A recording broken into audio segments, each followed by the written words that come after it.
New Durga jewellers Sirsa. Khariya वाले प्रभुजी सोनी व पीली मंदोरी वाले सज्जन सोनी का भारत सरकार द्वारा मान्यता प्राप्त मशहूर hallmark jewellery showroom new Durga jewellers Parshuram चौक सिरसा। अधिक जानकारी के लिए संपर्क करें 9813932001 या 9466697217। नमस्कार, स्वागत आपका केयर याना पे। मैं हूं आपके साथ रमेश जाखड़। लगातार पंचायत चुनाव से अपडेट हम आपको कर रहे थे कि आखिर किस गांव में कौन सा प्रत्याशी किस सोच को लेकर के चुनाव लड़ रहा है। तो ऐसे में चुनावी नतीजे जो है वो आ चुके हैं, वोटिंग हो चुकी है। 25 नवंबर को चुनाव मतदान था और उसके बाद जो है वो 25 नवंबर की शाम को जो है वो रिजल्ट घोषित हो चुके हैं। तो इसी कड़ी में मैंने आपको पहले भी अवगत करवाया था कि किरडान गाँव से सरपंच प्रत्याशी राजेश भिंचर जो है वो जीत दर्ज कर चुके हैं और इस वक्त मेरे साथ राजेश भिंचर यहाँ पे मौजूद है। तो इनसे बातचीत करते हैं कि आखिर जीतने के बाद ये क्या कुछ कहना चाहेंगे, क्योंकि चुनाव जीतने से पहले तमाम मुद्दों पे डिस्कस जो है वो सरपंच प्रत्याशियों के द्वारा की जाती है। तो उसके बाद भी क्या इनका लगातार फोकस उन्हीं मुद्दों पे रहेगा या फिर कुछ अलग से पंचायत के कार्यों को विकास करवाने को लेकर के तत्पर रहेंगे। राजेश जी, सबसे पहले तो बहुत बहुत शुभकामनाएं। युवा चेहरा है और युवा सरपंच बनने। सबसे पहले आपको यहाँ पे आए, पहले भी आप 3 बार आए, आज आप आए, उसके लिए आपका बहुत बहुत धन्यवाद। पूरे किरडान गांव को जीत की बधाई। मैं सब लोगों को जो मेरे पक्ष में थे, या जो चुनाव होता है उसमें पक्ष भी होता है, विरोध भी होता है, सब लोगों ने मुझे वोट दिया। मैं आज पूरे किरडान गांव का सरपंच हूँ और सब लोगों का दिल से शुक्रिया अदा करता हूँ जिन्होंने मेरा साथ दिया। उनका तहे दिल से बहुत बहुत आभार और पूरे किरडान गाँव को जीत की बधाई। राजेश जी, मुद्दे काफ़ी आपने ज्वलंत मुद्दे जो है वो उठाए थे, उनको लेकर के चुनावी मैदान में उतरे थे। तो अब उन मुद्दों पे किस तरह का आपका फोकस रहने? जिन मुद्दों के साथ इस चुनाव में उतरे हैं, जितने सेंसिटिव मुद्दे हैं वो उनको उतने ही अच्छे तरीके से, हर एक काम को सुनियोजित तरीके से करेंगे। आप कहा है आपको 5 साल बाद आप यहीं रहेंगे, आप इंटरव्यू करने आएंगे तो आप कहेंगे कि ये मुद्दे आज किरडान में नहीं है। एक नए सिरे से एक नई शुरुआत करेंगे। जैसे ही सरपंच पद के लिए सरकार शपथ ग्रहण करवाएगी, जैसे ही चार्ज लेंगे, एक नए तरीके से पंचायत की रूपरेखा तैयार करेंगे। उसके लिए जो एक टीम बनाएंगे वो बहुत पूरे तरीके से सारा काम जो जितने वादे किए वो हर वादे पूरे करेंगे और बहुत अच्छे से करेंगे। अब अगर प्राथमिकता की बात करें तो क्योंकि मुद्दे आपने बहुत सारे अपने घोषणा पत्र में छपवाए थे, वो सारे एक साथ पूरे नहीं किए जा सकते। ऐसे में प्राथमिकताओं की अगर बात करें तो कौन कौन से मुद्दों की प्राथमिकता आपकी रहेगी? पहला जो काम होगा वो जो गाँव में के बाहर जो आडी खोड़ा है, आप जिस दिन सरपंच पद की शपथ लूँगा उसके 15 दिन बाद आपको गाँव के जो बाहर आडी खोड़ा है वो नहीं मिलेगा। सबसे पहले 1000 लोगों का जनजीवन अस्त व्यस्त है, उसकी वजह से वो आडी खोड़ा मैं 15 दिन के अंदर आपको वहाँ से बाहर निकाल के या उसको कैसे भी करके वो मतलब जिस बदबू जिस गंदगी में वो लोग जी रहे हैं वो मैं सबसे पहले प्राथमिक तौर पे उसको उठाऊंगा पहले। उसके बाद युवाओं की आपने बात कही थी कि किसी भी खेल का प्लेयर अगर ढूंढते थे तो वो किरडान गांव में मिल जाता था, लेकिन आज नहीं मिलता है। तो उसको लेकर के क्या कुछ आपका प्रयास है? देखिए, एक दिन में तो मैं ये कह दूंगी, कल तो मैं अपने 500 लोग ले जाके ग्राउंड में खड़ा कर दूँ तो ग्राउंड वो तो भरने से रहा। जो है लड़कों के दौड़ने के लिए ट्रैक की सुविधा है, कोच की सुविधा है, खिलाड़ियों के लिए जिन सामान की ज़रूरत है, जो जितनी आवश्यकताएं उन्हें हैं वो सारी आवश्यकताएं उनकी पूरी करेंगे।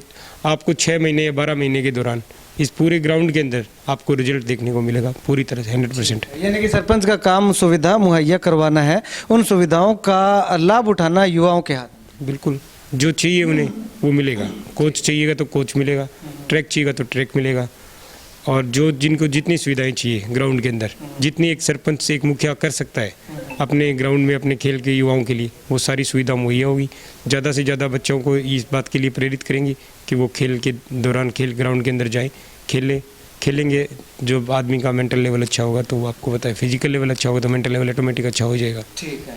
अब कहीं सरपंच बन चुके हैं आप, तो आपने एक पर्ची वाली बात कही थी कि सरपंच पर्ची से कतराते हैं, किसी भी इवेंट में जाने से कतराते हैं, तो वो कहीं आपके साथ तो अप्लाई नहीं करेंगे आप अपने? ये मैंने कहा है कि सरपंच बन चुका हूँ। मैंने कहा है कि अगर किसी 2 भाई का झगड़ा हो तो सकता है कि मैं ये ना चाहूँ कि 2 भाई बीच बचा हुए थाना में जाके ऐसा काम करें, लेकिन जहाँ ग्राउंड की, खेल की, बच्चों की शिक्षा की जहाँ भी बात होगी, आप कभी आधी रात को देख लेना, मेरा फ़ोन कभी स्विच ऑफ नहीं होगा उनके लिए, हमेशा खुला मिलेगा, 100% मिलेगा। ठीक है।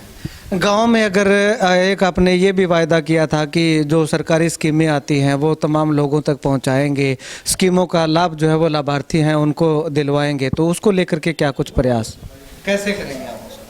जितनी सरकारी स्कीम्स है, अभी जनगणना होगी शायद 2023 के अंदर होगी, किसकी जनगणना 23 में होगी, उसके हिसाब से, उस जनगणना के हिसाब से जितनी सरकारी सुविधाएं हैं उस हर एक डिपार्टमेंट से उन सारी सुविधाओं के बारे में जानकारी लेके कौन सी सुविधा अभी चल रही है, कौन सी सुविधा हमें कितनी मिल रही है, कितने % लोगों को मिल रही है, कितनी सरकारी सुविधाएं हैं जो आज तक गांव में नहीं पहुंची है, उन सब सुविधाओं को 6 महीने के अंदर अंदर गांव के अंदर ग्राउंड पे आपको देखने को मिलेगी। ठीक है। एक लगातार जो है वो गांव के लोगों को दिक्कत ये आती है कि गांव का सरपंच घर पे नहीं मिलता है, घर जाते हैं तो नहीं मिलता है, शहर जाते हैं तो नहीं मिलता है, तो उनकी इस समस्या को दूर करने के लिए क्या प्रयास है? शहर तो मैं जाता ही नहीं हूँ।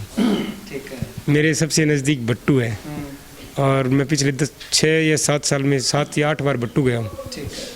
तो शहर जाने की तो मेरे पे अप्लाई नहीं होगा, ठीक है। क्योंकि मैं शहर कभी गया ही नहीं हूँ। अब कोई सरपंच बन चुका हूँ सरकारी काम से या किसी आदमी व्यक्ति विशेष के साथ, अब जाना होगा।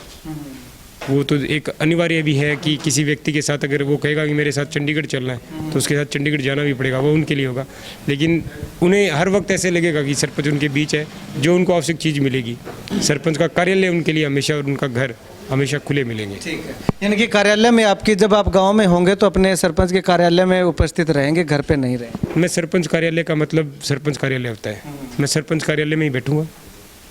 जो चीज़ सरपंच के लिए बनी होती है वहाँ आपको सरपंच मिलेगा। ठीक है। इसके अलावा अगर बात करें तो गांव को एक अलग ग्राम पंचायत बनाने के लिए आपने वायदा भी किया था, तो उसके लिए किस तरह का प्रयास? आपने ये तो बता दिया कि खेलों में उत्कृष्ट भूमिका आप निभाएंगे और गांव के लोगों को सरकारी स्कीमों से अवगत करवाएंगे। इसके अलावा और बहुत से काम होते हैं कि जिससे कि ग्राम पंचायत के ढांच एक अलग ही ग्राम पंचायत के ढांच के तौर पर आए, तो उसके लिए कुछ मास्टर प्लान वगैरह तैयार किए? देखिए, 2 साल से ग्राउंड पे लोगों की समस्याएं सुनी है, पहले उनकी समस्याएं जाननी है, अब उनका निवारण करना है। तो आप, मैं एक दिन में नहीं कह सकता कि इतना बड़ा मास्टर प्लान बना रखा है। मैं कह दूं कि हाँ मास्टर प्लान तैयार है, आज ही अप्लाई हो जाएगा। 1-2 महीने का टाइम दीजिए, मास्टर प्लान भी बनाएंगे और जितनी रूपरेखा है सारी ग्राउंड पे काम होगा। ये नहीं है कि काम हवा में होगा, फायर होगी, ज़मीन पे धरातल पे जो लोगों को चाहिए, जो गरीब आदमी की आवश्यकता है। और जिन सरपंच का मतलब होता है लोगों को काम, ये मेरा मानना नहीं है, ये सत्य भी यही है कि सरपंच बनता है लोगों का काम होता है। सरपंच कोई पर्सनल कोई प्रॉपर्टी नहीं है जो किसी की बन जाए। सरपंच का मतलब लोगों का काम है और लोगों को काम मिलेगा। काम जो चाहेंगे वो काम आपके द्वारा किए जाएंगे, मतलब जो आवश्यक काम है। अब कोई कह दे कि सरपंच मैंने सोने को बना दे, वो तो कोई नहीं बने, लेकिन जिकी लोगों की ज़रूरत है बाबन मिली 100%। अंत में गांव के लोगों से क्या मैसेज, क्या अपील जो है वो करना चाहेंगे ग्राम पंचायत को लेकर? साथ दिया, सहयोग दिया, मुझे इस मुकाम तक पहुंचाया, उसके लिए आभार।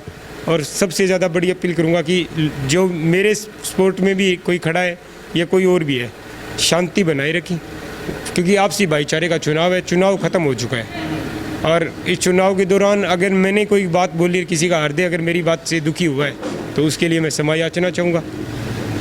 सबसे अपील है कि सब लोग शांति बनाए रखें। और चुनाव की 1-2 दिन की बात है, ये चुनाव की आपसी भाईचारे, क्योंकि पंचायती चुनाव की सबसे बड़ी दिक्कत ये कि थोड़ा आपसी भाईचारा ख़राब हो जाता है, तो आपसी भाईचारा ख़राब न करें।